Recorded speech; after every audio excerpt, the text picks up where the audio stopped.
does as well. The 45, 4,000. the 4584PX is basically a 7950X. And then going down from there, the 4464 I think is a 79 something, and then it goes down from there.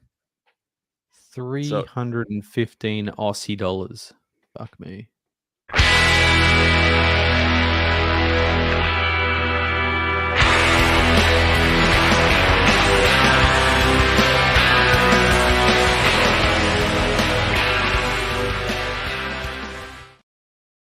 Welcome to Game and Nodes, a weekly. Try again. A weekly blockchain on the podcast by Tired Validator Nodes. What the fuck was I going for then? I don't know. You rugged us. What's a tired validator node? Okay, some of them are pretty tired. Yeah, the one that you're running 1,700 nodes on. Yeah. The servers never get tired, do they? It's just the validators that they get tired. Those hard drives, get tired, man. They get tired. To be fair, actually, that Aptos StressNet where we literally had that box that we fully destroyed, like it was unresponsive. You couldn't even like fucking ping it. That was what I feel sorry. Like that box, it did a shit job, right? And it died, and it deserved to die, and it deserved to stay down. What I feel sorry for, what I deeply regret, is whether there was any thermal damage to the servers around it. Probably not. Who gives a shit? Seriously. They're in all that stuff to them is disposable. It doesn't matter. And yeah, well, no, I'm pissed off we didn't get the service that we required on that fucking box. But I mean, like somebody else was probably hosting their like mom and pop cookie shop on Drupal or something, on the box next to us, and they couldn't do any like congratulations cards or whatever it is, because we would do degeneracy on the rack next to them. Like that, I feel sorry for. Like maybe it was like I don't know, something wholesome, like an animal sanctuary, and they just had to put down all those dogs, usurper, because we were doing degeneracy on the adjacent rack. Right, those dogs. People were like, "We need to drop off these dogs with you today. If we don't, immediate, injection. The server's down. Why? The server's down. We don't have any backups apart from this mid-tier data center in Europe. Anyway." Yeah, exactly.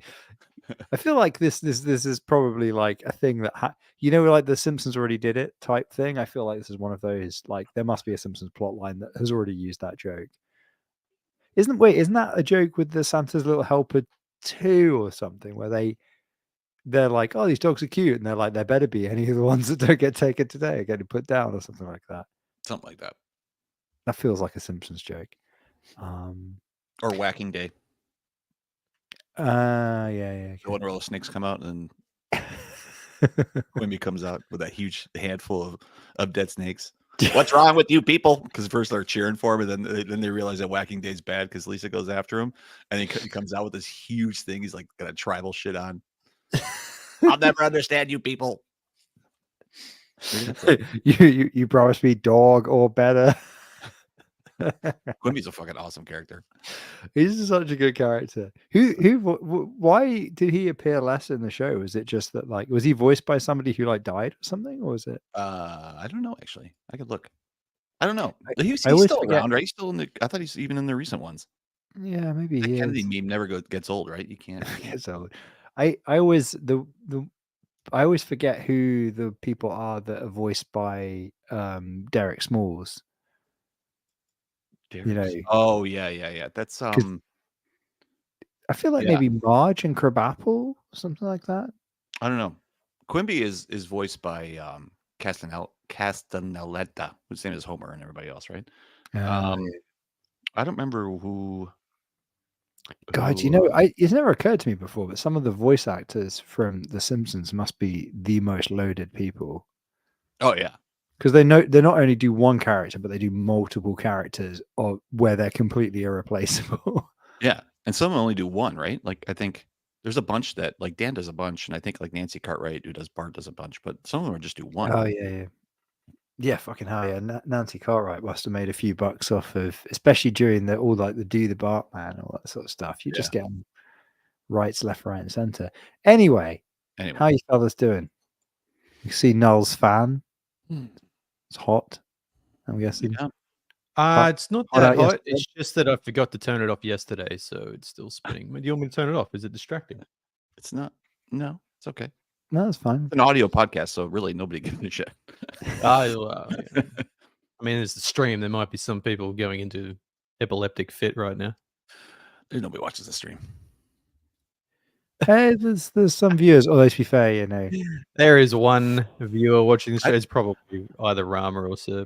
I don't know how that is because there's 4 people commenting in the. we survive another week, says Rama in the chat.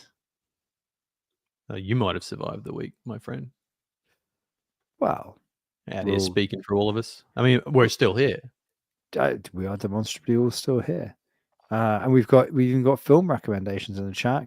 Funky says, watch Furiosa at the weekend. Pretty decent. Is pretty decent like is that a light 7, a strong 7, a light 8? You know, these are important distinctions. Decent. Decent's different things to different people. Mad Max. Yeah. You seen it? Nope, I haven't. I saw the Bike Riders last week. That was it's the motorcycle gang one with the guy that's in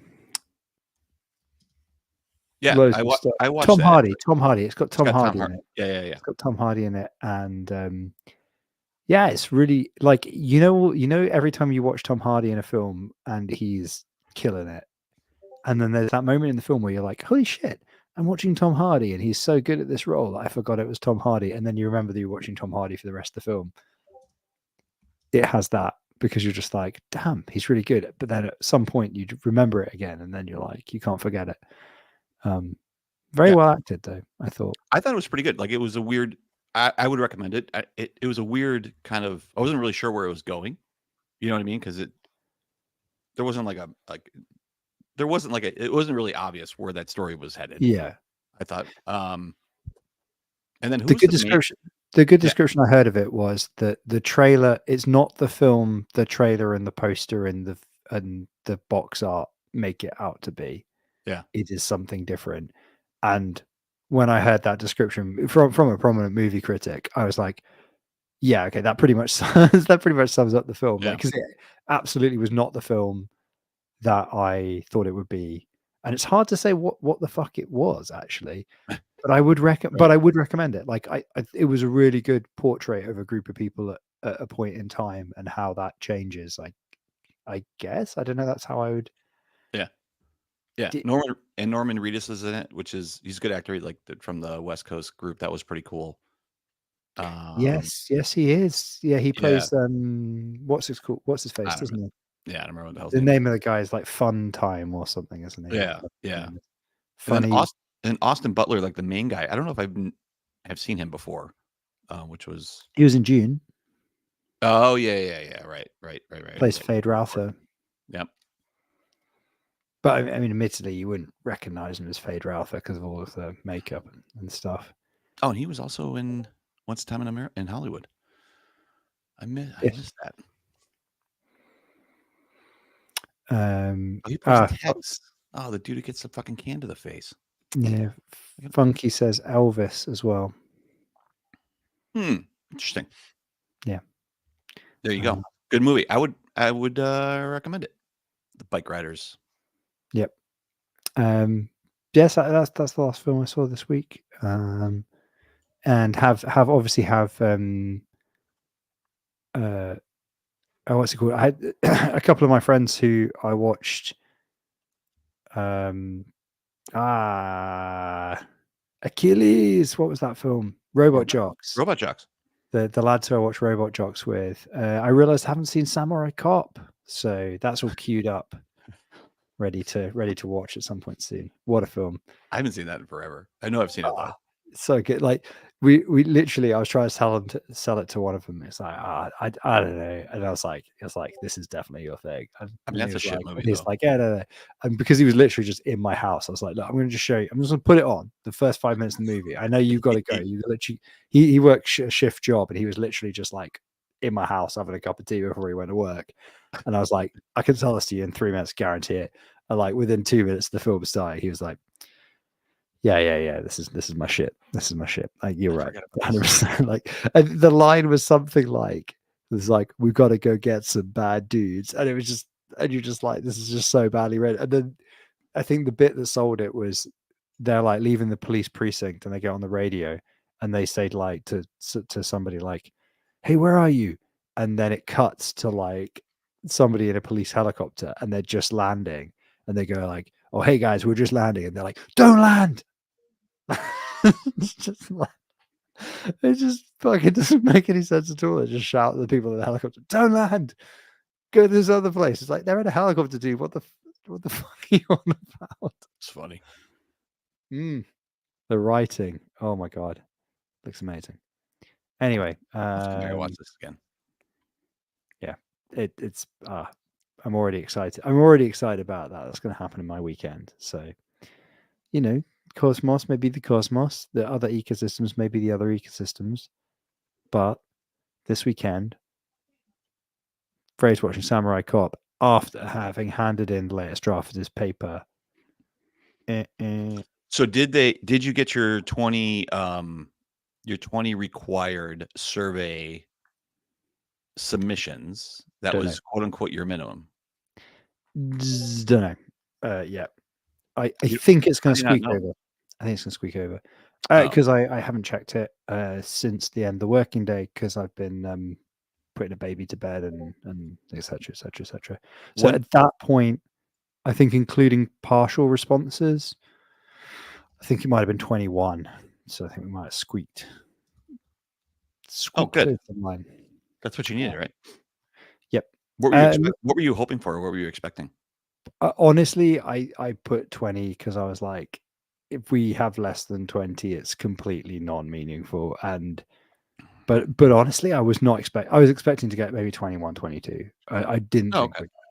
All right. Well, then you hit the mark.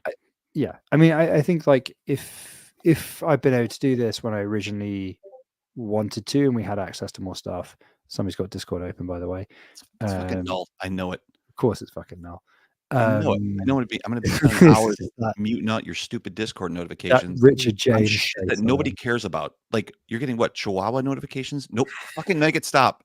Nobody gives a shit. I don't know how to make it stop. How do you turn off the fucking notification? Oh, you quit Discord. It's not even that important. How are you? Is this what happens all day? How do you get anything done if that thing's beeping at you 4 seconds because somebody posted their airdrop bullshit, whatever the fuck it is? James is the same way. Every time we have a meeting, it's just constantly bloop, bloop, bloop. I'm like, that's completely meaningless. You have no idea which one is actually worth listening to. Dude, I'm just going to send you an MP3 of Discord notifications going off for 12 hours continuously. I'm going to make a YouTube channel of Discord notifications going off every 1.1 to 3 seconds, and you can just put it in the background so you can sleep. It's like a white noise for you. That'd be very nice, actually. just Discord and Telegram notifications. Usurper, he's about to get a whole every 5 seconds source of white noise forever. He's about to get a whole new different source of white noise. I just turned it off. A lot more grating. Jesus. I just turned it off. Does it please you? Yeah. It's like a social norm. Yeah. So you just don't have Discord notifications at all? I have it on an amp because I have it going through the speakers, but when we're on this call, I turn that all the way down to 0 because there's a level of professionalism. So it's how are you turning it to 0 though? I have an external amp. It's going through an amp like an external. Oh, you've got headphones. Yeah, you got your cans. Gotcha. Yeah. Why do you have them on at all? Like, you only need to check Discord 3 times a day. You check it when you get it in the morning. You check it at lunch. You check it before you clock off, and then have page duty for out of hours. Because I try to beat Audrey with the reactions. Who? Oh, sorry, Andre. Audrey? Andre. I think it's Andre. Talking about Nodes Guru? No Yeah. throw. Yeah. Impossible. You can't beat him. You No. can't, dude. That's a bot. I just said to him on Slack, I said, you must have a fucking bot, man. There is no way that you can be awake 24 hours a day and fucking reacting to those things so quick. It's bullshit. Yeah, it's a bot. I'm sure. That Yeah. fucking I know. I agree with it. In like every channel too. Every Like, channel across on every every channel. social platform, just fucking little guru reaction. Little. Well, I mean, it'd be very, very, very simple. I mean, well, simple in the grand scheme of things to write a bot that just every time it sees a response in a given channel, just thumbs up, thumbs up. You should 'Cause you only you should see it have, for announcement you should channels. have on the website a little thing down in the footer like reaction count 1 million. 1 million. Well, for them, yeah, it'd be pretty high. Their reaction rate is pretty solid, So many pretty quick. notifications. Nice. So do you respond to every one of those discords and just throw a little crown in there? Crown. He's already tuned out usurper. He's already Yeah. looking at Discord again. Did you mute? Sorry, what? Did you mute the podcast as well? This is like, you know, that scene in The Social Network where the lawyery guy is like, "I'm sorry, Mr. Zuckerberg. Do I have your full attention?" "No, you do not." "Do you think I deserve your full attention?" "No, you do not." Except that, you know, Noel might be even less likable than Mark Zuckerberg. Oh, that's not true. Oh, poor little Nolo. We're Oh, definitely he's so poorer, that's sad for in sure. his little fan room. What the fuck are you on about, man? I'm just trying to live my life. One notification at a time. Notice how the notifications have been muted. There you go. Yeah, I appreciate it. Yeah, That's yeah. nice. That's nice. cool. Ciao. It's like the It's minimum nice. minimum Nice. level. Man. Ah. So much stuff to do and so little time. Well, notifications can't help with that, surely. No, actually, it is very distracting. I do take time out from my busy schedule to fucking text people on that shit. Like, oh, hey, yeah, man, how you going? Yeah. Yesterday I got distracted. So I needed to relaunch some nodes, as we were talking about earlier, just more redundant nodes, spray them out there. And actually Serp, do you remember a little while ago the Zabbix repo sort of shit the bed a little bit? The Zabbix Ansible community repo. It just would it stopped installing stuff on like Debian and whatever. Okay. Do you remember? Anyway, No, sorry. So I used to use that collection to install the Zabbix stuff, right? I still do. Yeah. Do you? Okay, well, Yeah. it's stopped working for me a while ago. But anyway, so I'd been meaning to just like, write my own installer with Ansible. And so I'm not relying on that third-party thing that just breaks every now and then. Sure. So I got distracted doing that instead. So I spent like a good 2/3 of the day making that pretty. I've been doing a lot of refactoring. I would call it lately. It was functional in about 30 minutes. And then I spent, another 5 hours making it making it beautiful. nice. I did see that I just fixed that actually because I now know I remember what we were talking about because it was breaking for me too. But it looks like all they did is they changed the tags. They got rid of Agent 1 stuff. So all the Agent 2 that was called Agent 2 just turned into Agent 1. So all you do is go remove all the 2s and everything works. That's all it was. Right. Did you have to do that on your side? Yeah, it's just when you're calling their playbook. That's all it was. I just had to change because all the add-ins you throw in there, they just renamed a bunch of those add-ins, which isn't very nice. But they instead of just leaving them and creating the new ones, but that's what it was. And once you change those little tags and everything started working again. So it's back to doing what it should be doing. That repo is so complicated though. It is. It is. Yeah. I was yeah. I think out of the 5 hours I spent making mine pretty 2 of that Yeah. was reading through all the files on that repo, and it is just utterly ridiculous. I think it uses Well, every single feature of Ansible. it does that, and also, but it also uses for every fucking platform across every fucking situation. So, like I think I passed. I'm not even kidding. I can go look. I bet you I'm passing it 90 flags. Right? It's something like Yeah. that because you're passing. Like, am I saving time here with this? Like, I don't even know if I'm passing so much shit. But I mean, because I think both of our client setups are pretty simple. And the only other issue I get is like I have to sudo in on the local machine before it'll actually talk to Zabbix server for some reason because it's some Mac OS thing. That always fucks me up. It's annoying. There Just is there's another thing with it where it's got a dependency and you have to run it as root. that's what I'm talking about. As long as I sudo first before I run that command and then run it, it'll work. So I don't run the Yeah, command as I root, don't like but that. yeah, I don't like I that. don't know. 'Cause then it It's well, then it's it just adds the talking fingerprints to a different host file as well, which is a pain in the ass. Oh, that might be different. That's a Python library it uses for the public IP. Okay. Yeah. So I I see. don't use it. Yeah. I gotcha.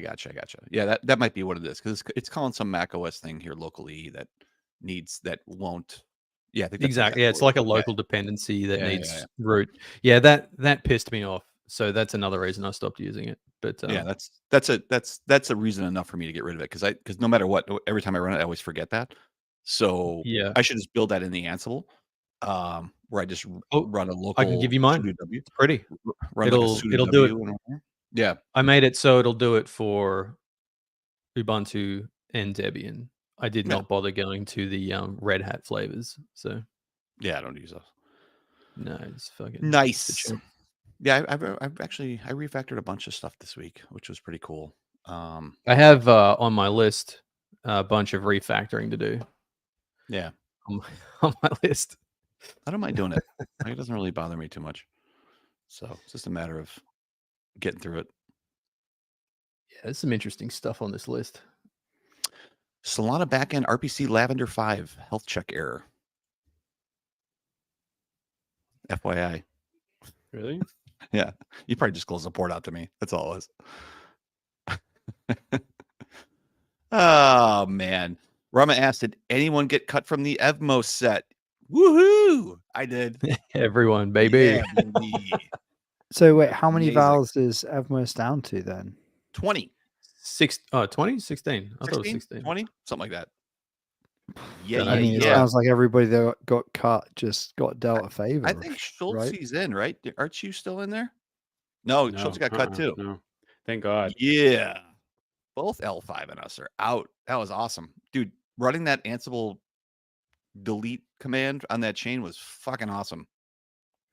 It was amazing. Oh, you've got an Ansible delete? I got an Ansible fuck this chain. I'm out. Same. Purge Cloudflare, purge all of that. Get rid of the system D, get rid of the actual build files, get rid of that fucking thing. And then at the end, Tender duty. Yeah, everything. It all just wipe clean. There are 20 validators to do it yourself. Like you switch off each bit of life support as you go. You just turn it off. Yeah, but you have to care a lot for that, right? Like some of these chains, it's just like don't care enough. Boop. See ya. Yeah, fair enough. I think it was like Curb. We were trying to work out how to onboard gracefully, and we just ended up pulling the plug on the server and just saying, "Ah, fuck it." That's next. Next one. Yeah, they forgot at like the extent to which it was like pretty sure forgot to turn off PagerDuty first, and then was like, "Oops." That's next. We definitely did that when what are they called? Fucking Grafana tried to we briefly exceeded the free tier for some stuff we were running, and they were like host of Grafana were like, "You guys are gonna have to pay."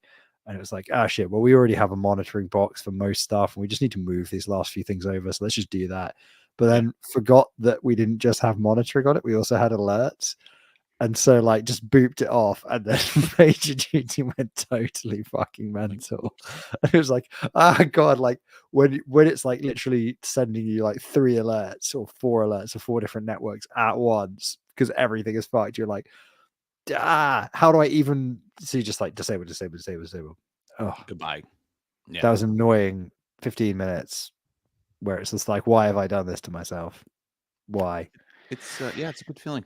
I think next we'll do it where we'll do a TVL search. If that TVL is under like 25 grand, then it will automatically unbond, delete all nodes, tweet out, peace out, run stick Twitter. That's it. That's a good. You're not just going to do the Irish goodbye. Scramble the keys. It's all gone. Good portion of the cosmos. Couldn't even come back if I wanted to. Amazing. Yeah. I mean, so I guess that's going IC, not ICS. It's IC something, right? What do they call that? We talked about last week. ICS? Was it going to Neutron? Partial set, right? Partial set. PSS? PISS, I think. I think it's such an amazing thing for, yes, PISS, lowercase I. It's such an amazing thing for a chain to have a run and then dump shit on validators for dumping tokens, and then to the point where the chain is on life support, goes to partial set security, then they have to pay the vals to actually validate. It's such don't they always have to pay the vals to validate? It's just before they do from the mint, which actually we should bring up that graph. That graph was also interesting that came out this week. On the oh yeah, that was a good graph. I'll put a link to the show notes in this too. But it was I forget who did that research. I should have had it available because I meant to save it. Maybe Schultz, you have it. But there was a basically a flow of funds, I guess you could call it, from both the mint as well as fees on Osmosis, right? And the breakout percentages of what went to delegators, what went to validators, what went to the dev team, right? Or the foundation / whatever the fuck, community funds, etc. Foundation / whatever the fuck. Yeah, I mean, so, you know what, people talk about the validators dumping, but it's always about it. The problem is always the whatever the fuck. that's the part that in my experience, and I hope to find my experience will soon be validated by rigorous academic research and field work. Yeah, but we'll put a link in the show notes to it, which I thought that it was a really cool analysis because we've talked about this in the past too, right? Like how much is actually being taken by 5% validator commissions, and we don't validate in Osmosis. I don't give a shit, but it's a good representation and visual to think. And I thought it was also amazing that the first comment was fucking validators, which literally on this chart they have like the smallest piece out of this. Which is always also amazing. As Rama says, the pithy summary: devs eating 50k Osmo a day. It wasn't that much. I don't think, was it? Yeah, I think so. It was like when it was out because I think the total in that chart was 187k or so, right? Emissions. 45,662 in this example. Baby, yeah, it was a substantial. This is not per day though, is it? Yeah, I think so. Holy shit, it is. Whoa. And you're like, why is the token price? Where's the token price in the toilet when I need to sell my validator rewards to pay for my servers? So the overall, maybe. So this for folks who aren't going to look at this graph, I'll put it in the notes. Revenue was about 40,000 Osmo a day. Inflation, the mint, basically 182,000 a day. So out of that, let's say 220. Let's back up a little bit, and talk about what the revenue is. Revenue would be things for like, so Osmosis is a decentralized exchange, so a lot of that revenue would be from like trading fees, swaps, right? And swaps, yep. And then there is the thing built by Skip for MEV Proto Rev, I want to say it's called. That's like MEV protection. So that's where the revenue is coming from. But the point being, it's significantly lower than inflation. Yeah, which I mean, honestly, 40,000 Osmo a day is actually more than I thought. Yeah, that as far as crypto projects go, that's pretty interesting, actually. That's actually reasonable. Like, is that right? So we're no trash talk. If that number is huge if true. That's quite reasonable, actually. Yeah, so that's what is that? That's in USD. That's $16,000 a day. Is that right? Plus or minus 5.8 million a year. That's pretty Seems cool. reasonable. Actually. $6 million in actual revenue a year. I mean, that in that term, that sounds pretty meaningless, to be honest. But Are they dumping it though? Are they dumping it? so Wars. Yes. So anyway, so 220 inbound, I guess, through Make Believe and also through fees and through ProtoRev. And then outbound was about 110,000. So out of that 220, 110, basically half, right, goes to delegates. Another 46,000 or so goes to the community pool. Another 46,000 goes, so basically 1-to-1 with the community pool goes to dev vesting. And then validators get 5,700 or 6,000. So 6,000 out of 220, which like is 0.25 or 2.5%. Yeah, 2.7% goes to the val set. And the val set's pretty large, right? I guess it doesn't matter how large it is. It's just whatever. Because two vals, two vals. Yeah, it doesn't matter. Yeah, it's going to be the top 5 validators get 1%, and then Yeah. 173 validators or 170 validators share 1%. Yeah. If that. So that's basically $2,300 a day right now. Times, what is that? About 583,000 a year divided by 140 vals. How many vals are in Osmosis right now? 100. I think 100. Is it still 100? I forget. I thought it was 150 for some reason, but I could be wrong. That seems way high. Is it that high? Or is it 100 still? No, they bumped up the set, right? Maybe 120? It's 150. Yep, 150. Which is an average of $323 a month. Nice. And obviously the tail is longer than that. So if you're towards the bottom of that, that's $3,800. You're on Hetzner, baby. That's $3,800 a year on average, which I would think the average out of 150, the median or mean? I can never remember. Median, I think. The median is probably like validator number fucking 20, 30, maybe out of that group, which means from there. The median. No, the median, right? The median would be all of them lined up in a row. It would be number 75. And then so it would be the mean. Which validator would have like if you took them all and divide and average them, which one would actually be the You mean which one would be the marker of the 50th percentile? Yes. Yes. 21. I think you're right. 21. It would be like 21. Yeah, 21. So you fucking guessed it almost dead on 21. the money. I took a guess on 20. Nice. So Good job. So 130 validators making less than $400 a month. And the hardware requirements of Osmosis at the moment are, I mean, one really single high. potato. They're really high actually, because I mean they're really RAM heavy because our RPC nodes keep fucking choking on. They go. I cut them off at like 64 gigs, and they still fucking owe them out of that. So basically, you're talking like Hetzner is your option at that price. Well, I mean, well, fucking tell me a provider that will reliably be up for $400 with 64 gig of RAM a month. Oh, there's a lot of those. I'm not saying that, but I mean, if you want to actually make something out of it, I mean, if you want to spend $400 a month on something, yeah, sure, you can. There's a lot of places you can run it. But if you want to actually make $1, then yeah, start to.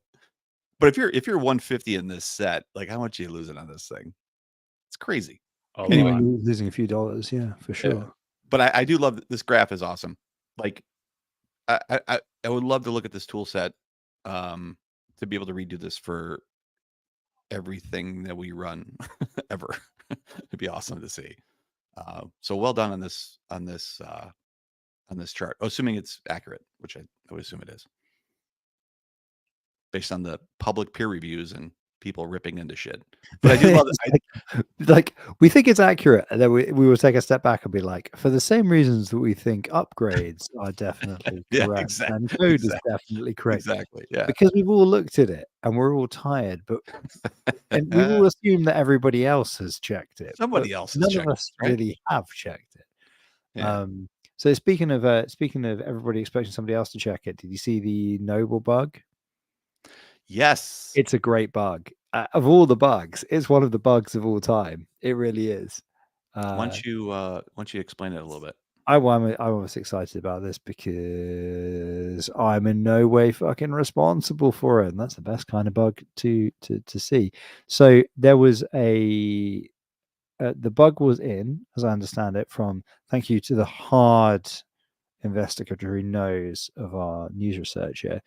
The bug was in the XCCTP module in like the Go extensions bit, and it didn't verify the source sender.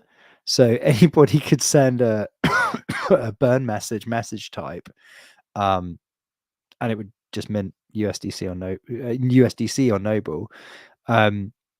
They say nobody did from their investigations. But there was obviously $35 million was at risk. It was pretty crazy that nobody exploited it, but just goes to show that validators might not be checking the code, but neither are attackers in the Cosmos, because I guess it's just not profitable to attack Cosmos chains because there's no TVL. Although in this case, 35 million, God, that would have been good, wouldn't it? It's a tidy little parcel. So the way I understand it was, if I understand this defect specifically, you have a mint structure on the destination, and then there's a burn. So you would obviously wouldn't burn the tokens on the source until you knew that the transfer was completing, right? And so on the burn, that burn was not authenticated, so you could say that it was burned when it wasn't. I think it didn't check that. It didn't like definitively check, like invariant style, that the dude.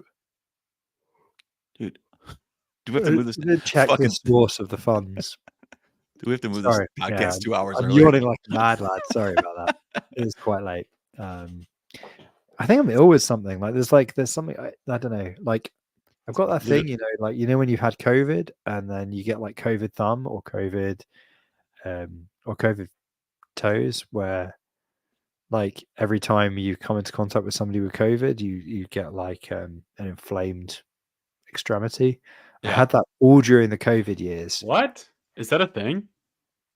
Yeah, because it's it's an autoimmune reaction, but your extremities react in a particular way. So I had like my toes were just numb for 2 years after I first had COVID. It was super bad.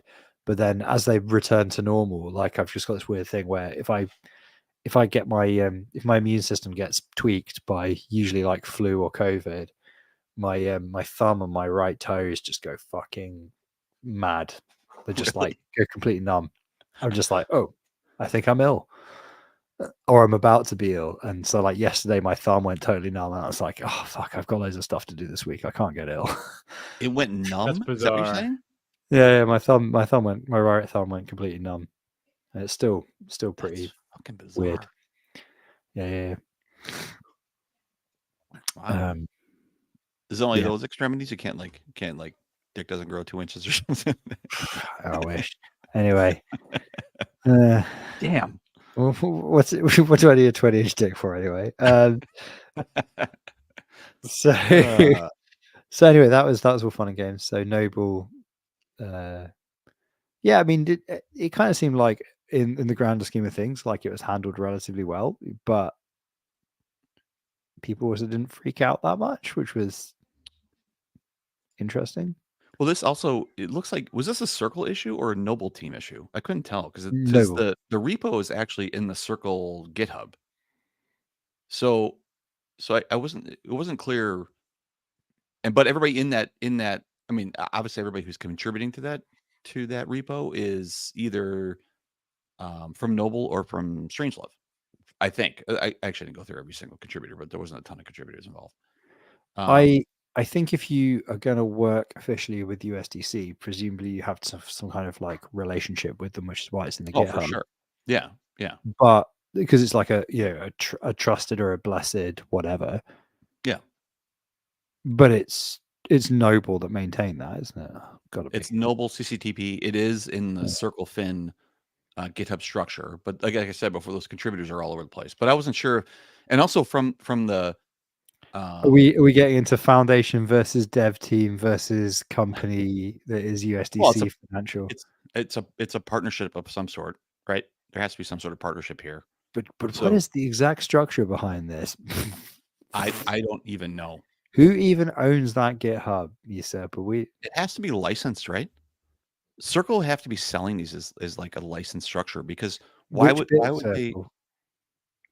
Why? I mean, they could have wrote this themselves. They don't have to have Noble be a third party, right? So what's up, Schultze? Oh, that was an I'm Irish out. exit. I was like, has Schultze got a hand up to That's not to tell us the answer to that question? No, no. He just handed in the Irish goodbye. That sounds I like know. a, If he just disappeared without even waving, that would be an Irish goodbye. that sounds like a baby thing. To be fair, Schultz looked pretty tired. I think he probably, maybe he's realized that if he drops the show right now, he can get 30 minutes of sleep, which would Yeah. be totally legit. That would be a pretty good use of time, I would say, for a man in his position. We got to space these babies out more. No, this is not good, man. Null is about to experience Literally, a like hurricane of 2 weeks pain. from now, it's just gonna be the Frey and I sitting on this podcast. That's all it's gonna be left. I'm on the countdown to fucked. Yeah. You're on the highway to hell. No, it's great. It's fantastic. I want to bitch about internet provisions. Ugh. Nerd. What is that? How can it possibly take a supplier 6 weeks to provide an internet connection in a data center? That seems to be excessive. Because you've chosen the wrong supplier. Next question. Well, usually those suppliers are telcos, and telcos don't give a shit. It's a telco, and they don't give a shit. Yeah, they don't give a shit. I remember, not to date myself, but back in the 90s, we used to put in like T1 lines all the time and also in the 2000s, like put in T1 lines for data or for phone, right? Because you had to have 24 bond channels on a T1 to get 24 phone lines. And those guys, they would plan out like 4 to 5 months. Like, yeah, we're gonna we'll get that out there, and this will take this long, and this will take this long, and then we'll ship the hardware in fucking June, and then we'll be out there in October. Like, dude, we need a fucking phone line tomorrow. Like, let's go. Badger Bite, he's in the telco industry, and he says it's the ordering process that takes the longest. Man, it's like everything's there. They literally have to like provision it in their software and install like an SFP or whatever they do with their splicing. And Badger Bite, I can confirm telcos don't give a shit. They're on their own. Look, where are they going? Nobody's taking the shit for weight. Like if they're bringing fiber in for you, nobody else is coming to do that. So they have it's like, yeah. But the fiber's already there, man. The fiber's there. They gotta go flip the switch. They got to go like what? So I was in the splicing room yesterday, right? In the the fucking room. Yeah. And like they do. So I need structured cabling from my rack to the splicing rack, right? In the dungeon. And that's done. That's got nothing to do with them. I need to order a cross connect to get my structured cabling connected to their structured cabling. That's a day, right? Yeah. But on their end, they need to provision the service through their software, right? Like the IP transit and all that type of stuff. I imagine most of that software, and then they need to connect it then to the DMARC rack, which is where all the where all the the telco stuff is in a separate spot. So it's the cross connects and that is like a couple of days, and the order provisioning on their system, I guess, is what takes the time. It's crazy. It even says like in their portal, it says that the build is done, right? After like 2 weeks, but they're testing the service has been there for like a week. What kind of fucking tests are you doing, man? Yeah. Like 200 monkeys banging on keyboards and shit, trying to make sure the route works. Exactly. Well, actually, sorry, no, that was wrong. So design service started on the 6th. build service finished on the 26th. So 20 days between designing and building. Yeah. And now they're testing. So they've been testing for like 3 or 4 days. Yeah. Because most of these, I mean, honestly, most of these they go for years and years. So they're like, yeah, it takes time. Like, blah, Oh blah, blah. man, So there's no service in the rack. Is that what you're saying? got no service in the rack. You came in like NAT to something else that the DC has on nothing. No. It is pretty nifty though, in terms of like if I had another rack in there, say I already had internet in my rack, right? Yeah. In this DC. And if I wanted to get another rack, right, I don't have to go out and get another internet connection for that rack. I can just get like, I just get across. Once I've got it's called structured cabling. Once the cabling's in, then like I can connect to 12 other things with that one lot of structured cabling. Because it's got 12 fibers in it. So I don't know why you're so amazed with that, because that seems like there's a run of the cable from here to there. That seems like the easiest piece. Yeah, we can. Yeah, we can do routes. they don't even do that though. Like it all goes back to the one, Sure. Like patching room. Yeah. Yeah, it's just good to know. If you had a rack there, I could cross connect to your rack and we could. I would not touch tips. Can I get access to this archive? I'm amazed by the small things. Yeah. For $1,000. Yeah, man, for 1,000. What else is going on here, man? I'm just sitting here waiting for this to end so I can fucking go back to writing Ansible. Amazing. That's what my week has boiled down to. Just we're sorry we're interrupting your I know, what the hell, wanking around with Ansible. Well, I'm in the Ansible zone. When you like get in the zone of something and it's like all you can think about, you're taking a shit and you're like, I can improve that by doing this thing. I know. That doesn't really happen. You're just like trying to snap it off so you can get back to it. Make it happen. I don't know. I did that for 15 years of my life, and but it honestly, for me, it kind of goes in cycles, right? Like some points I'm working on this shit for like infrastructure and tooling for a month, and then I ignore it. Like I just run it. And if there's something wrong, I just work around it. Like that stupid fucking Zabbix thing we were talking about before. I didn't want to go fix it. So like I would run that, it would put the wrong config file in there, and I would manually go every time I added the server, I would go manually fuck that file up. Because I knew what the issue was. I would just go fucking do it. And I did that for like a month and a half because like, I don't want to get into this stupid shit right now. Like, I don't care. I've been manually installing Zabbix for about 3 months.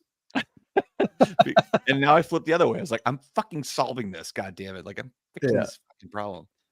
Well, and then you fix that one. And you're like, fuck, man, there's like about 25 other things that need fixing as well. That's what I was doing. Yeah. I solved I've been doing a lot with like EVM chains and just fucking rocking that shit out.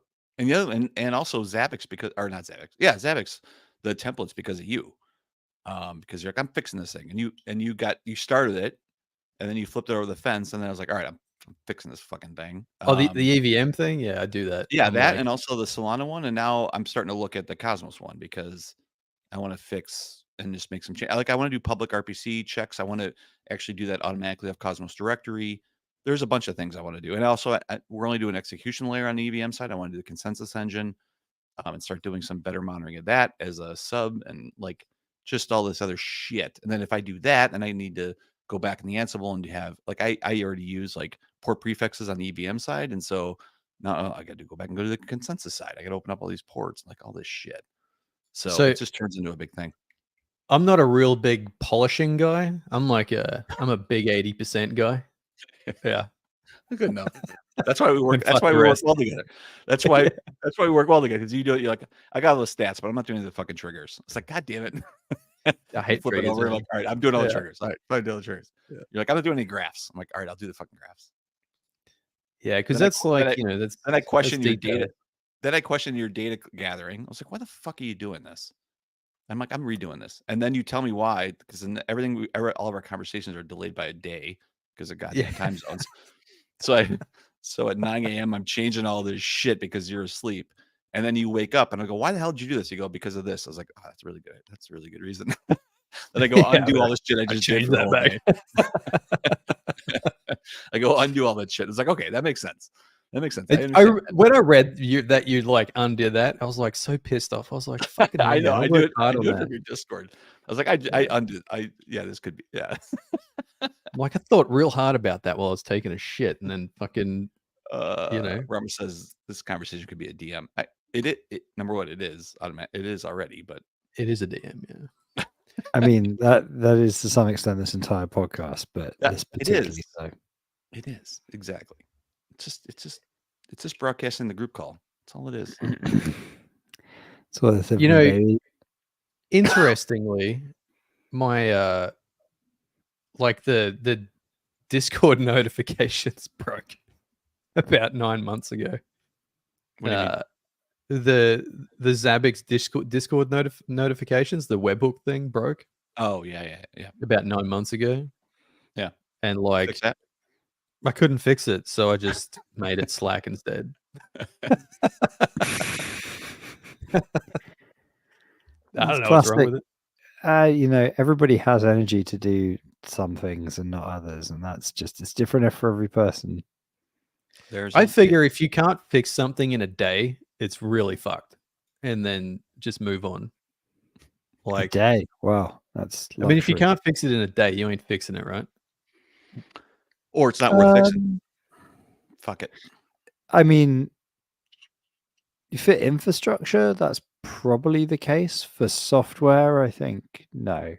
There's plenty of things. Well, I mean, in this context, it's something that was working and then all of a sudden wasn't without changing anything. Yeah. And if you can't find an obvious reason within a day, it's like, well, this is if something. You can't find a smoking gun within something under the hood. Yeah, if you can't find a smoking gun within a day, you're in trouble, for sure. Yeah, it's definitely some under the hood shit that I'm not getting into. So I feel like the only way to fix it would be to rebuild the stack, which I am not doing.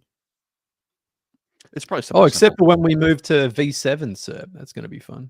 That's going to be awesome. Yeah, well, which we need to do at the same time because now we're joined at the fucking hip. Well, I feel like we've been marinating on that already for fucking 2 months. Is it live? Yeah, it's live. Oh, it's like in production? Yeah. Oh, I'm sure there'll be a 7.4 soon. They seem to skip to 0.4 pretty quick. Maybe I will take it back up and dump that database and bring it somewhere else and see how it looks. See what's up. Yeah, it's got good HA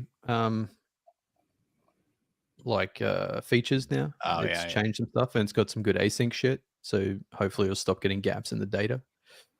Mm-hmm. So I did read the release notes. It looks pretty exciting from a NOPS perspective. But it also like every time there's an upgrade, it breaks shit. So joy. Yep. Joy. Yeah. Although I will do it very soon hopefully before Null Jr. arrives. Oh shit, that's really soon. Why don't you wait? Why don't you wait 6 months? Let's give it some time first. I don't want to do that right now. Because before important life events, I like to evaluate everything. And if it ain't broke it. Yeah, exactly. I think really fucking around with the most stable thing that you have. Yeah, the most stable, most important part of my stack. Let's start fucking around with that when minutes before you don't know what's going to happen tomorrow. Yeah, exactly. Yeah. We're kind of like at that point now where there is like a date, but it could happen at any time. So yeah, sure. Yeah. Well, they always say first kids. I don't know if it happened that way for us. I don't remember what our original due date was with our first, but usually first kids bake a little bit longer, and then second kids sometimes can come out a little bit faster. That's the accepted wisdom, isn't it? Yeah, I think so. But again, depends on. I mean, you talked about size. That was our issue too, which was like, this baby's too big and blah blah blah and all that, which was total horseshit. Like it totally wasn't. Like it's tough to measure the size of this kid, like and the weight when Well, so they don't really someone's know. born. There's no, even with an ultrasound, They there's don't know. it's all to some It's all extent guess. guesswork. Yeah, Yeah. they're measuring and then they're trying to do some sort of averages The based on big thing is that there's like a tipping point where you're like technically at term, and if you go and you have any medical consultation where at some point a doctor says something like, well, should we be on the safe side? At that point, you know that you're about to go to hospital and not leave until you have a child in your hands. Yeah. And what I would really strongly recommend is not doing what we did and assume that you're about to pop in for an hour and then get out and then continue on to your anniversary lunch. Instead, assume you're coming home. True story. Instead, assume that you are in for a potentially one to multi-day ordeal, and you will never sleep again. Yep. Yeah. No, I believe we're on the 50th percentile for like every metric. You know, the 52nd percentile, size, weight. Well, you find out when they come out. All that stuff. Yeah. Yep. We're on like the 10th or the 20th or whatever when they were like worried about it, and then when it all child in hand, it was 50th. Yeah. And 50th for weight, I think, and 99th or 90th for length. Yeah. Like yeah, crazy, like hugely long. And that's why they were like, oh, so this is why we had no fucking clue. And you're like, oh, because the child was slightly longer than you anticipated he could be. A lot of responsibility for 2.7% of the mint and revenue numbers, I gotta tell you. Yeah. Making a He's business already tuned out again. thing. He doesn't even get that callback to that great piece of thingy. That great trying graphic. to understand my bank statement at the same time. That's a good time to do it. Do you have right now? Right now is a fantastic time. Like joking aside, Noel, have you got everything in a pretty robust place for the level of fucked you're about to be? I'd say no. Like I've got so much shit to do. How's the baby room doing? Baby room's sorted. Yeah, that's all sorted. Okay. All the baby stuff is sorted. It's been prioritized. Yeah. You got to go back. Everything's ready to go. I've got a lot of fucking like life admin to do though. Like, you know, reconciliation. You got it back to you? Wait, you mean personal or when you're at the hospital? When you're at the hospital, right? You are fending for yourself. Nobody gives a fuck about you. So make sure you got about me now. What? Well, sure, but like make sure you got a couple of. It's gonna be any fucking different. Well, I saw the footstool I get to fucking sleep on. Yeah. Yeah. Well, that's what I'm saying. But like, it's all fun and games until you're there and you're like, oh, fuck, I didn't throw the bottle of water or whatever in the go bag and the hospital cantine's closed now. But you're fucked. My partner was don't like, worry about, what I'm saying is don't fucking worry about your answer board. Just make sure your go bag is grade A. And that you've got a laptop power pack in there would be a smart bet as well. Yeah. I had a laptop open that day when my wife was in labor, because she was in labor for a long time. I remember having a laptop open that day fixing shit. So shit happens. So the hospital where Kelly, she's having a Caesar, right? Yeah, she's doing a Caesar, and then the hospital is right by her parents' house. So I don't know. We were talking yesterday, and she's like, we were talking about public and private. And she's like, well, one of the main reasons we've got the private is so that you can have a place to sleep. I'm like, are you talking about that fucking footstool at the end of the bed, like, where the husband gets to fucking relax and sleep? And she's like, yeah. So I would rather have fucking stayed at home. Yeah, a lot of wards you just get kicked off when closing time, when it's no longer visiting hours. If you're the husband or partner, they just go get the fuck out. Oh, but I mean, what use am I? Like, what I don't understand. You guys might be able to answer. What fucking use am I? Like, don't have tits. Changing nappies. Changing nappies is the actual honest answer. So I told Mr. Schultze. I would much rather show up, for example, in the morning and, Yep. take over, Somebody's nappy so the only changing reason in the morning. the only Well, reason you might or so no, at though, night, no, right. The only reason you might be useful, right, is that the other person has just had major surgery, right, and the child needs nappy changes, and they are, that is quite a dexterous activity, and it's tough on the lower back and a lot of other things, right, and when you recover, really for the first 10 to 14 days after you have a C-section, you cannot change a nappy. It's not physically possible. So in the hospital, really it has to be midwives, or health workers. I And get that. so if What they're I'm not talking around, or if about they're doing ward rounds or whatever, you can just have a crying baby that needs a nappy change. So you can help with that if you're in the room. Otherwise, but that's the main thing you can do. That's it, right? That's like basically I'll do it. What I'm saying is there really a need for me to be there 24 hours a day? There is. I told this to Schultze. I'll tell it to you too. Her job when you're in the hospital, like there's tons of help, right? And like, no, you don't need to change. That's what I'm talking about. In the context of the hospital, for those 4 days after the birth, is there really a need for me to be there 100% of 4 the time? days. No, I don't think so. You get kicked out. You get kicked out in 24 hours here. Here, 24 to 36, maybe. Yeah. If you're not, everything's looking okay, you're out pretty quick. Yeah. I think it's because there's some stuff around how like you recover quicker at home potentially, and they don't want you to get like a hospital-based infection is more likely. Yeah. So they just like, because you got a really small human, let's get you out, and then they send basically a nurse to your house the day after. They just want to get you out of the hospital as quick as possible, and then they send a nurse to you. That's kind of how it works here. Yeah. So you only really have the first night. They want to see that you can feed. That's about it, I think. Make sure you're not a psycho. I guess it was pretty. Also, check your mental state. Maybe there's a lot of stuff. There's a lot of stuff around that. But even at the hospital, her job is take care of the baby, right? Your job is take care of her. And cesareans are no joke, man. It's like major surgery. Do not put your head on the other side of that fucking thing either. By the way, do not look over. Do not look. I'm telling you, you might be tempted to go look. I feel like you've done it before. You're like, don't look.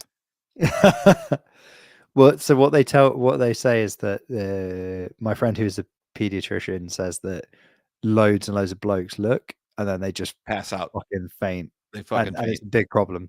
Yeah, I mean, because they just fall over in the hospital, in the operating theater, and fuck everything up. There's a lot of stuff between the skin and the baby, and it all comes out. Like you're just picking things up and then moving them over, and don't look. Okay.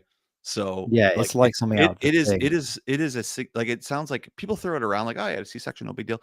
It is pretty significant surgery, and like the scars that can be there, and the risks of breaking those, and the ability to, it's like a hernia surgery where you can like easily pop that open, or do something similar to that. Like it's pretty bad, and so but babies are small, and she's gonna be determined, all that kind of stuff. But your only job is to make sure that she has what she needs.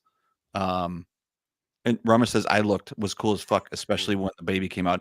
I agree. I looked too. But it's also, I'm not gonna lie, I'll probably look. It also depends on where you look, because some parts are not bad and other parts are not good. I mean, I have some interest in that. Like, I don't think I'll be a fainter. I'm like pretty. I don't think you can ever unsee it. Would be my only negative review. It's like you dream about it. It's like, ooh, just fucking well, it's just a pile of guts. So if you've seen guts before, like, no big deal. No big. Not gonna wake up in the middle of the night with a cold sweat. And, fuck that Caesar, man. Jesus Christ. It's like Full Metal Jacket. Have you seen Full Metal Jacket a couple times? You're okay. Yeah, it's just like very weird. You know. Fuck, I love Full Metal Jacket. I'm gonna watch that later today and put that on the fucking screen up here. That is also a problem when I'm trying to do work, is that the screen gets distracting sometimes. You know, it's just like background noise, but then you'll like see a scene you like, and then you just like, you fucking put movies on while you're working. I do too. Yeah, I put YouTube shit on. I put all sorts of shit on the back. Yeah, man, it's fucking. I have to. This is why I have to go into a shared office. I have to be in a place where people can kind of see the edge of my screen, so it's fucking obvious that I'm just fucking around. Somebody be like, "Dude, are you fucking watching? Are you fucking watching Full Metal Jacket?" And I'll be like, "I mean, dude, you can come watch." So is this like it's you just can't handle the shame of like not being fully focused on work? Is that like, what do you care what these other people fucking see on your screen? Oh, they're good lads. Huh? Well, like everybody else is like focused and working and shit. So you kind of collectively keep each other honest, right? I don't think it doesn't mean we're not focused or working. Nah, but I mean, not watching TV, but like you gotta like either have music just like going having people in the room. It's like having, you know, yeah, it's but like, it's much more distracting than I just don't think so. people but pottering around making coffee and shit. Like, I find it a bit disturbing when you don't have music or a show on or something, and then you realize that you've just been fucking staring at that screen for like 8 hours and haven't moved, and like just working. That's weird. Oh, that's just flow sometimes. That's like an office. Yeah. You're like, people just are 20 depressed people in a row. Fucking one bad line of code away from fucking blood on the wall. How do you know that somebody's never been in an office before? Wait, you're saying that you sit at a desk without a TV and you fucking what? You work between breakfast and lunch? You just do work and like you're expected to work, and then if you don't work, that's like bad. And then like it's nuts. You get loads of shit done. Somebody tells you if they do a good job or not. Somebody tells you about something called a 360 review that you have this week coming up. That sounds awful. I have worked in an office and I don't know what a 360 review is, but yeah, man, working in the office is I don't, you know, I could take it or leave it. It's good to have other people to go and get like, you know, coffee with. Yeah, that part I miss a bit. That part I miss, especially in lunches. We should have like, hey, like, hey man, what are you doing for lunch? Oh, nothing. I had a beer with my lunch last week, and I was like, "This is why you come into the office: is you go for a lunch with the boys." Yeah, that part I miss. I do miss that. We can get lunch, so all right, dude. Yeah, I'll be there in fucking 17 hours. Exactly 7. Actually, to get to your place is probably more like 30 hours. But what I do miss, what I miss out of that is owning like we're all entrepreneurs, right?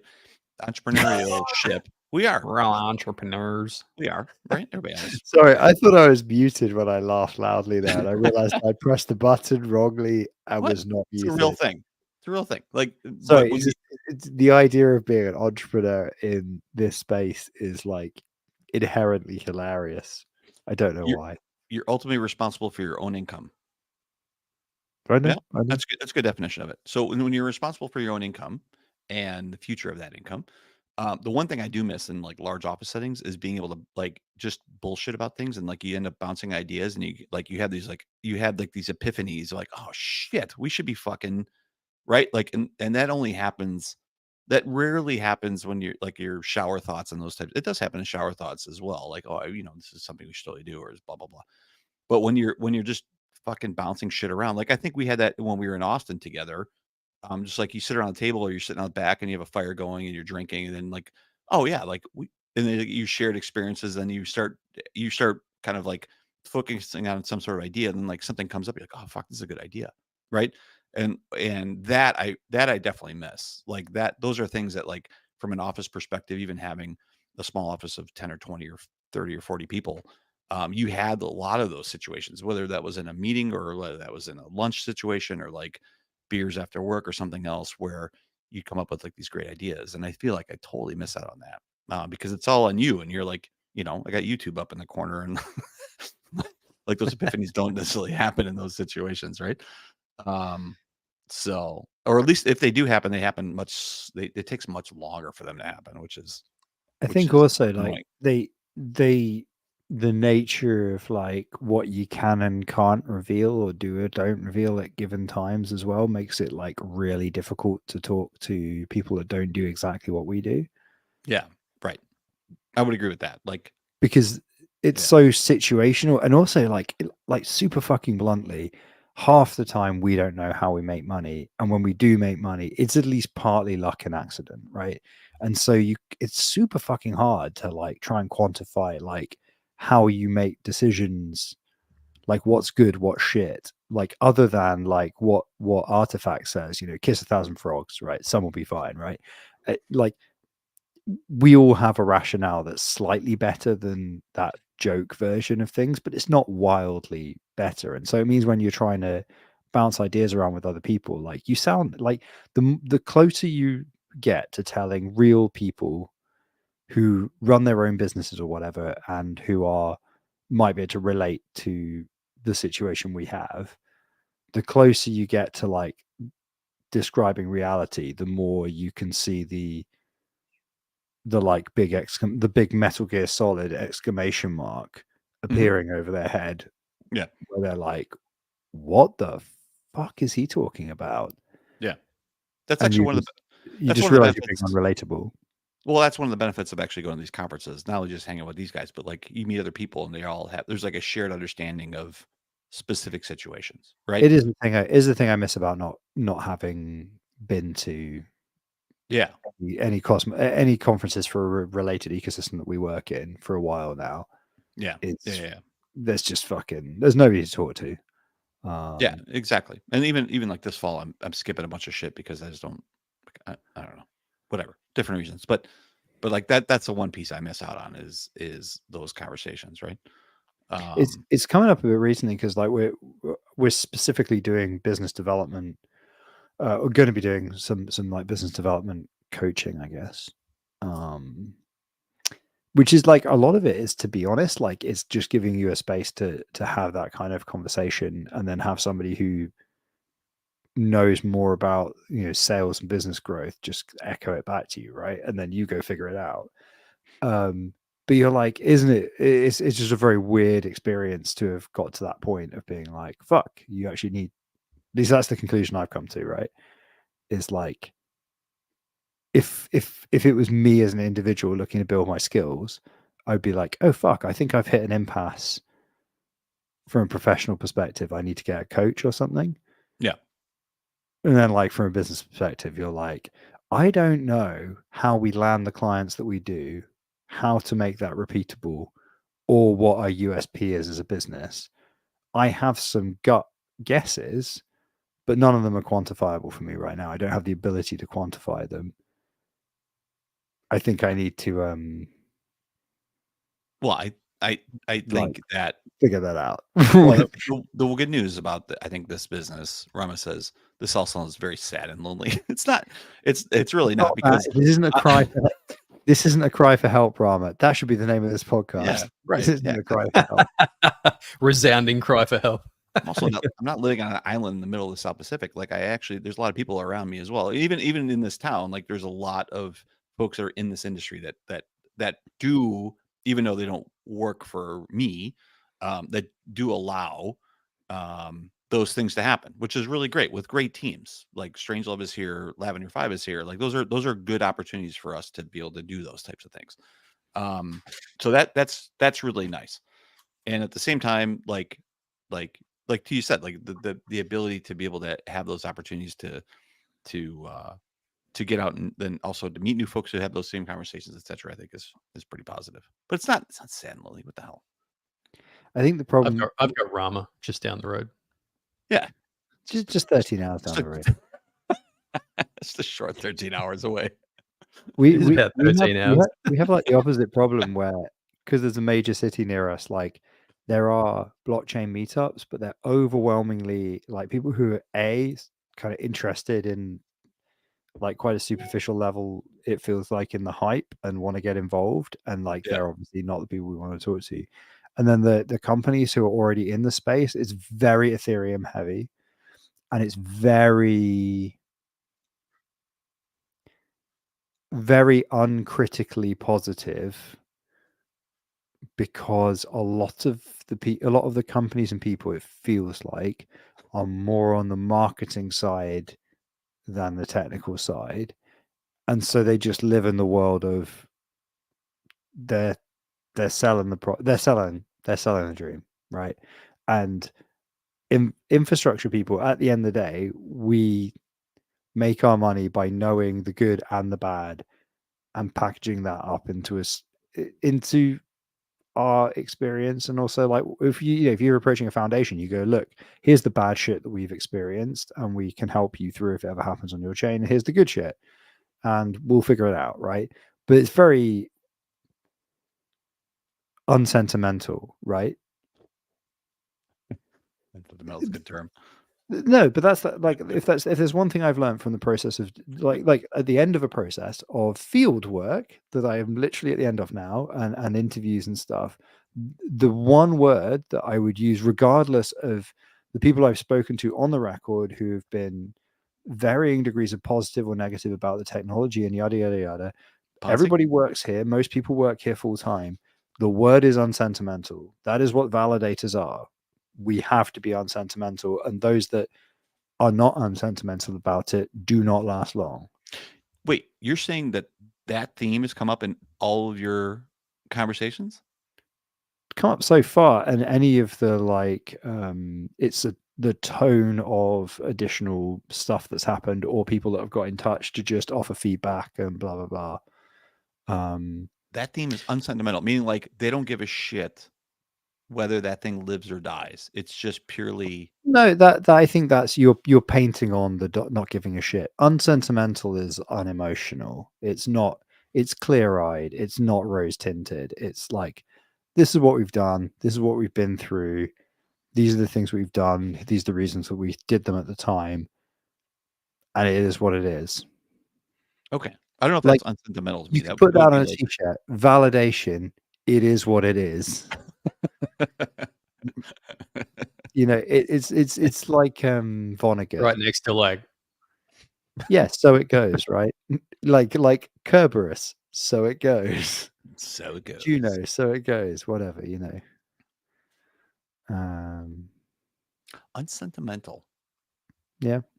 I think I'm sentimental on some chains though. Are you? Maybe that's the reason I'm not. Maybe that's the reason I'm not. Maybe that's what's holding me back. Yeah, I mean, my sentimentality is what holds me back in certain areas, for sure.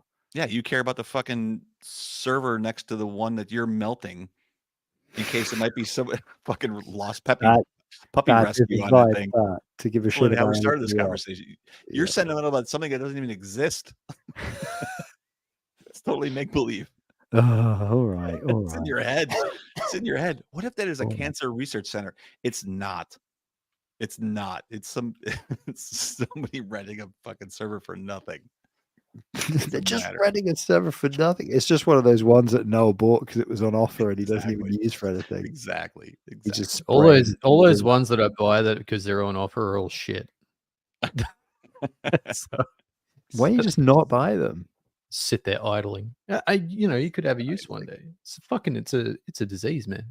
It is a disease. Just addicted to servers. It is on the back streets looking for cheap servers and lots of risk. Should I need that thing one day? It's a bargain. Well, my other issue is like I've been ordering servers, and then like they take a while to come in because for our providers, and then they come in and then I forget about them. Like, holy shit, man! TerraSwitch is fucking terrible for delivering fucking servers. They are. And then I just have somebody from another provider here in the US. And then like I was waiting for like, I don't know, like a couple of weeks or something like that. Or it was July and it was supposed to be in August and all this stuff. I had like 3 or 4 in order, and then they showed up and it was like, oh cool, they're here. And then last night I woke up at like midnight, like, oh shit, I have 4 servers and I'm spending like $1,000 a month on that I haven't done anything with it. Like they're sitting there. Yeah, you order it, 6 months later, it finally gets fucking delivered, and all of I a know. sudden you get an invoice for $3,000 for shit you Oh don't my need God. anymore, and you're just like, It's totally what it is. Like, oh shit. Okay, Like, so what not happened? not on Terra Switch, we don't use them, but we finally like after like a long period of our accounts being like totally fucked. Sorry, this is not about tax, but it's about management accounting. We finally have started getting quarterly management accounting that is actually trackable for the crypto stuff, because it took we switched accountants over a year ago. It takes a full financial year for everything to settle down to the point that you can get management accounts because of the way the token prices are calculated. We finally are in a position that last quarter I got a fucking management accounts thing, and it's now backdated for the entire of the financial year just gone. Oh my God. But the reason that this has suddenly jumped into my head is because of the thing you were saying about waking up in the middle of the night and realizing what you're spending on servers. Yeah. When you have somebody who is now like your accountants in this case, they now give you a report, and you know that you have like X providers, right? And these boxes for these test nets or whatever are just over there, and you're like, we have a longer commitment on them. We don't worry about them. When somebody puts all that shit on an itemized list that you can, even with a short attention span, like glance over and you can see quarter by quarter what those numbers are, like top line servers, top line miscellaneous, top line whatever, you're like, oh God, right. Yeah, me, when I sometimes do wake up in the middle of the night, I'm like, did I remember to cancel that server? Suddenly, when you see the numbers are involved, you're like, fucking should get up at that exact moment, go downstairs, grab the laptop and deal with it like that fucking second, because oh my God, it adds up. Well, not only that. Are you telling me that you just now have fucking accounting software with a ledger? No. So what are you talking, like, that should just be in your general ledger. How come you don't know this stuff? What the fuck are you talking about? Well, you don't know what your profit and loss position is, do you? Of course you do. You can fucking pull that up right now. I can pull that up, but it's not so much that. It's when projecting it forward for your current financial year is the problem. And also when it's we just have a balance sheet, and we can do profit and loss and a balance sheet. We can see like where everything's going on a month to month. We didn't have any of that fucking stuff because of the position we were in previously. That doesn't really necessarily matter. I think the point is that, like, the other thing I've noticed is before I used to run all this shit through like a personal card, like or my partner's, like whatever. But so we do expense reports, right? So I would run an expense report every month, which is a pain in the dick. But you run an expense report, so there it is. I know what the charge is. I have to add it. I'm classifying it correctly, all that kind of stuff. And I was like, you know what? I'm getting rid of this. I'm just gonna do like a corporate fucking thing, and then the corporate thing automatically pulls. It's a debit type structure, and it just goes right there. That has been poor, because then when you see an expense report and you're putting in a $4,000 fucking colo bill or something like that, you're like, what the fuck is in this? Right? Because it's coming out of you, and then I'm carrying that balance for however long, because I'm late on expenses. It's like, what the hell is in this? Like, what the fuck is this thing, $4,000? When it comes out directly as a debit, it just goes, right? Like, it's automatically there. It's just pulled. It's no big deal. All I do is I click a button that says, yeah, approve. It's fine. Or like it just gets, just getting tagged the right way to the P&L. That is more dangerous, because what I've noticed is, like, you get complacent on exactly what's in those. Where I'm dumping bills in there, but you're not really, like, you still have the P&L, right? But the P&L shows like whatever it's going to show null, right? But you don't know, is that P&L like, is it fine? Is it within range? Is it next year or last year, or whatever else? But it's not the same as actually going through every line item and say, what the hell? Why am I paying, this dollar amount for this specific thing? Which I think I did better when it was an actual expense report, because you'd actually comb through every single line to get annoyed at whatever the stupid ass server I'm paying for, that whatever the fuck. So don't do that. Don't do automatic billing is what I'm saying. It comes back to the whatever the fuck. It always does. Always does. That's how it goes. Do you want to talk about any of these other news items? How about friend of the show, Don Cryptomium, and previous Game & Nodes award winner, Yeah, Colin Colin, also a friend of the show, Sunny. Calling out Sunny. Yeah. Yeah, calling out Sunny. There's a link to a tweet. It's quite funny, actually, to be fair. Don says, I could teach you in advance to another level, Sonny. I could teach you instead of saying, quote, we didn't have another option with UST to saying, quote, we fucked up. Also, instead of saying community prop is, quote, good, more liquidity. I'm not sure if that's what he meant said, to saying nobody needs that shit. So there's a link here. Also, what I noticed is like fucking Twitter threads. It's impossible to follow in this. Like the fucking UI sucks now. But anyway, there's a good thread about them going back about, again, I guess 2020 hindsight and vision, right? Yeah. But apparently, if you have 40,000, wait, I was about to say $40,000. No, 40,000 Osmo a day. Different thing for revenue. Yep. It is still revenue. It is still revenue. More revenue than most of the Cosmos. Yeah, I would think. I don't know the Cosmos definitions. I would love to see this graph for Atom. Yeah, I would love to see this graph for Atom. I think it would be fascinating. Atom is kept alive, I would guess, by on-ramping, off-ramping, and then brand name degeneracy. So like people who've just seen the name and they're like, oh, I want to get into Cosmos. Right, I buy Atom. Okay, cool. I buy Atom, I hold Atom. Okay, I hold Atom. Great. Yeah.